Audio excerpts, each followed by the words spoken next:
Hello, I'm Nestor, I'm 18 years old, and today you join me in the middle of the Highlands in Scotland, in the middle of nowhere.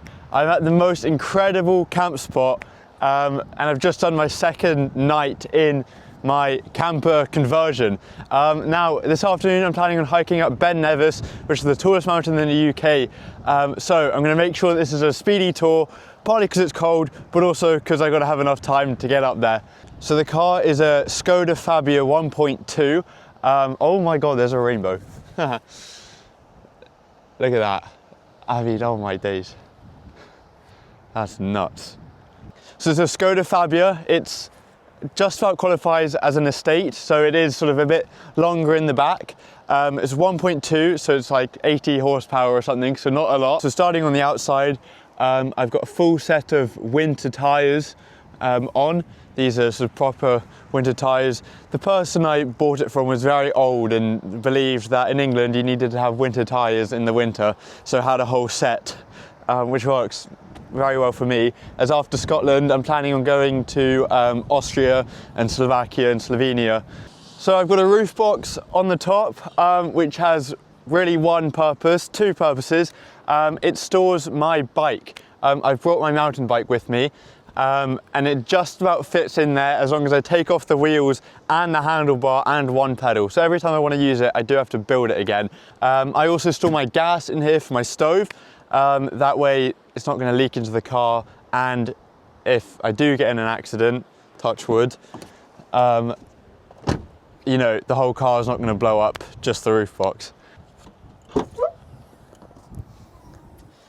Now in the boot is where I got quite creative. I built this kitchen where the parcel shelf would normally go, so this wooden plank at the back sits just perfectly into the slot for the parcel shelf. Then I've got these legs here at the back to support it. So on the left I've got my carbon monoxide alarm, very important for when you're cooking.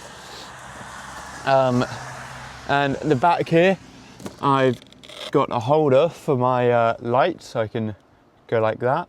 Now these lights are great because they're magnetic, so I have a couple spots around the car, like up there, where I can attach them to, and they're connected to the remote, and they last quite a long time. So when I'm cooking here at night, that is very useful to have these lights on. I can actually see what's going on. Then I have this stove, which I can, you know, turn around if I want to cook outside. Last night I ended up actually cooking inside the car with both of these doors open, so that way I have the wind going in one side and blowing out the other, creating a draft. And it actually worked really, really well. Then just in the middle here, I've got storage. So I've got cooking stuff in here and electrics and earphones in here. Then this is probably my favorite part of the build, is this sink and tap. It's electric. Everyone back home sort of laughed when I told them that I was putting in an electric sink. I sort of agreed, because it's a bit like, at that point I'm not even sort of camping, you know, it's a luxury. But honestly, it makes such a big difference for brushing your teeth, filling up a glass of water when you're like inside sleeping. Definitely the best thing. And it's just battery powered, so I can just charge it up ready. Then I have this collapsible sink. So when it's filled with water, I can just take it out and chuck it. I can put it back in there, and this will also go down, but I've got to move the drone out the way. So then this can collapse down like that, and that's actually quite a deep sink. Again, this is another thing where, you know, people are like, you don't need a sink in this, but actually, you know, it's got so many different functions. It's a chopping board, this one. It's also a great place just to chuck stuff, especially when I'm driving. If I'm worried about things flying about, just chuck it in there. Putting dirty dishes in there, if I can't be bothered at night, just put them in there. And then I wash it up in the morning. And that's all going off of a 10-litre water tank down here.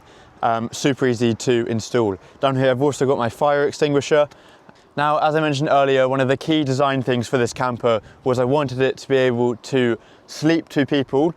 So that's why I've gone for this design of kitchen, where you can still have your legs underneath it, rather than a sort of box which you pull out. I also wanted to be able to cook inside. This kitchen achieves that. and I also wanted to be able to sort of sit up while being in the car. It's not very comfortable, but it is actually, you know, possible. I'm not kind of lying there with my nose on the ceiling. So that's why this platform was as low as I can make it, but I've still got quite a bit of storage under here. So I can simply push all of this stuff out the way, lift it up, and then I have little locks on the side here.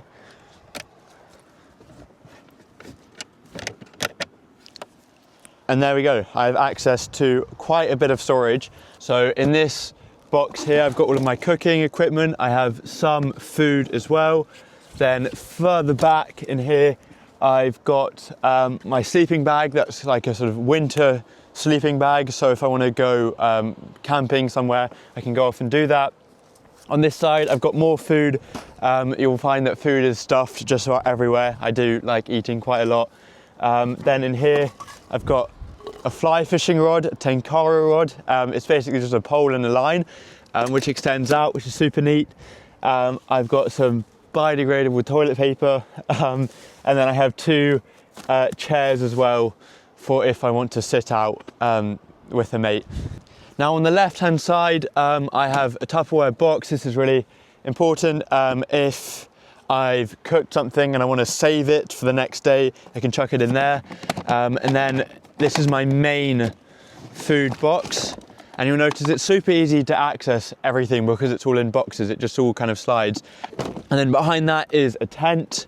And there's also a blow-up camping mattress. And all the way on the left here, I've got lots of bags because they're super useful. And the top one is currently my bin bag, which you can access from the inside. Now, down underneath here is where I have my cool box and I keep my camera gear as well. I can access my cool box from inside or outside. Just have to move these things out the way. And then I have access to my cool box down under there. Now that cool box is not running off the car electrics, it's not a powered one. I've just got 3 of those ice packs in there. It's so far been about 3 days now. It's still pretty cold in there, everything's cold, but I suspect it won't last more than about 4 days. When it gets cold at night, I'm gonna put it outside and hopefully that will help a little bit. Now, you would have noticed these. So these obviously are for my windows. These slot in super easy. During the day, I store them under the duvet or under the mattress. And it's basically one side is Reflectix, and it's a layer of cardboard, then more Reflectix with some duct tape on it. So the black on the outside, in theory, absorbs some of the heat, and then this will reflect it back in. Also, so people, you know, from far away, you might not be able to tell that someone's sleeping in there. So I've got a standard single duvet with a pillow and a camping pillow with the very important Highland cow bedding because I'm in Scotland. And then the mattress is made up of some upholstery foam, 3.5 inches, and then 1 inch of memory foam as well. It actually works well. Probably I would have done 2 inches upholstery and 2 inches of memory foam, but you know, it's still pretty comfortable. Now for keeping the front of the car dark and separate, I bought this curtain rail, and that works pretty well. Sometimes it falls down, but that slides across all the way over, and then it's got some magnets in the middle to connect it, and that kind of, you know, it stays cold up there, sort of warmer here. And I've got a blanket at the back as well, which I would hang over the rail to give it some more insulation as well. Over on this side, I've got my Bluetti power station. This is the Elite 100 version 2. So it's 1,024 watt hours. This so far has been working perfectly for me. I wouldn't want it any bigger. I thought that I might, but actually it sits there super nice. And on a night, if I'm using the electric blanket, charging everything, and I'm using the heater quite a lot as well, generally it will go down to about 60%. And then if I'm driving for a couple hours the next day, it'll charge right back up. So that's all you need. So if I was gonna camp and stay in the same place for maybe 3 or 4 days, this would definitely be enough. And in the top here, I've also got 200 watts of solar for it, should I want to, charge it up as well. The heater, small 300 watt heater. It's got a thermostat on it as well. I'll put a link to that as well with the same link. That is super good, to be honest. I wanted one with the thermostat, and I can just sit that on top here or on the kitchen, and it will heat the car up in about sort of 10 minutes, and then I'll go to bed, and then I'll wake up and I'll turn it on for another 10 minutes. And then I built this wooden platform. I'm not sure what to call it yet. It doesn't quite qualify as a desk. I guess it's sort of a bedside table, but this is super good. It's literally just a bit of ply, which I've varnished and I've cut to shape so that it sort of fits around the car. Obviously stores my power station, my heater, and I can, put stuff there, I can eat on it. Then it's also great because, like I said, I wanted 2 people to be able to sleep in the back of this. So once I'm done with it, I can take everything off, put it in the front seat or something. And because it's literally just a board, I can just stick it underneath the mattress. Now moving down, we've got my shoe storage. So I've got the lid of one of the Tupperware boxes just sitting there so that the whole car doesn't get too muddy, although you can see it sort of does a bit. And so I store some sliders, which are great at sort of campsites when I just want to put something on and quickly go outside and do something. I've got normal shoes, I've got hiking shoes, and then I've got mountain biking shoes, but those are in the roof box. Now at the front here, what I really want to show you is my Garmin InReach. This is really, really important. More for my parents than for me, but so far every campsite I've been to, I've not had cell signal. Obviously, especially here, there's no service whatsoever. So the way that I'm letting them know that I'm sort of okay is I can just check in with them on this. Again, I'll put a link to this in the description. Super good. It's a bit annoying that you have to pay for like a plan every month. I'm just on the cheapest one. I think it's £9 a month, and then you just pay 10p to do a check-in. Now lastly, at the front here, this passenger seat is basically just storage. So I've got this bag here, which is books, portable chargers, some other things as well, I can't even remember. And then in here is all of my clothes. This bag's great because it's got like a wet clothes section, which I just use in my dirty laundry area.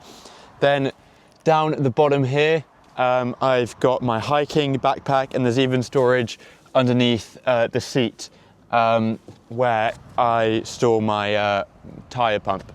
Now I had 3 criteria for this car. I wanted it to be able to sleep 2 people, I wanted it to be able to cook inside, and I wanted it to be able to store my bike and my camping equipment, and I think I've achieved these 3 pretty effectively. I really do think that this camper is sort of optimized for everything that I want to do. Let me know what you think, but I think that this is pretty good. Now I've only been in it for 3 days so far, but that's gone pretty well. Do subscribe and like, because it's going to get a whole lot more interesting as I go to Europe. I'm going to the Netherlands, Germany, Austria, Slovakia, Slovenia, Hungary, Italy, and then just back home. So do subscribe and watch that. Thank you to all of my coffee supporters. I literally couldn't do any of this without you guys.